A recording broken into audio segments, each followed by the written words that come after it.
Pierre Ourcade, bonjour. Bonjour. Avocat international au barreau de Californie, New York et Paris. En ce moment, qui contrôle le magot?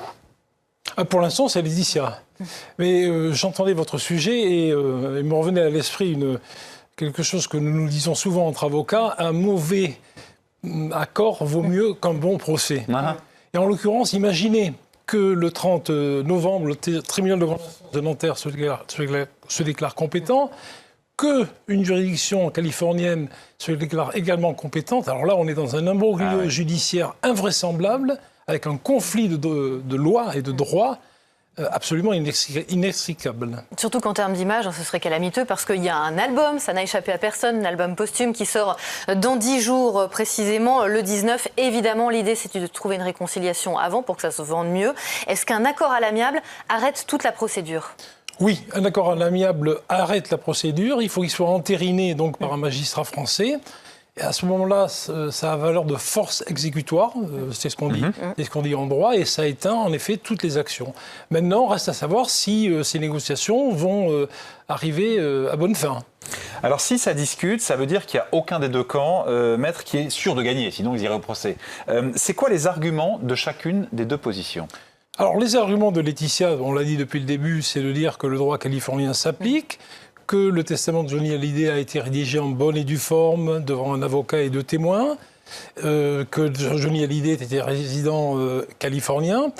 Les arguments de Laura et de David sont de dire que la carrière de Johnny Hallyday s'est déroulée en France, il y a eu des obsèques nationales en France, et que donc c'est le droit français qui devrait s'appliquer avec cette fameuse réserve héréditaire qui comprend un quart donc, pour Laetitia et trois quarts pour...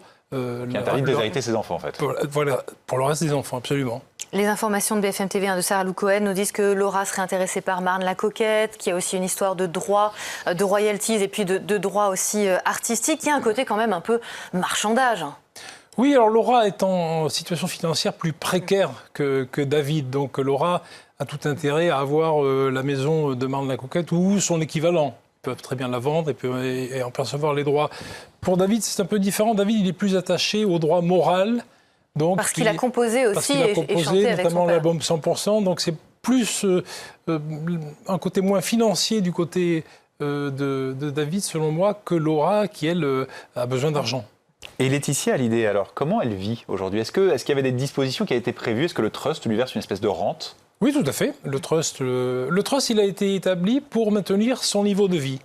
Donc le trustee, Bank of America, lui verse tous les mois l'équivalent de ce qu'elle percevait lorsque Johnny Hallyday était en vie. Il y a un côté tout ça pour ça. Hein. Ces testaments qui pourraient finalement être complètement contredits, cette bagarre de 7 mois, cette famille qui se déchire et puis qui va trouver un accord peut-être à la dernière minute. Oui, c'est souvent comme ça ? Oui, ça arrive souvent comme ça. C'est la meilleure solution parce que, comme je vous l'ai dit, si procès devait y avoir côté californien et côté français, on se retrouvait dans une situation complètement inextricable. Et puis ça durerait des années. Ça durerait des mois, voire des années, en effet.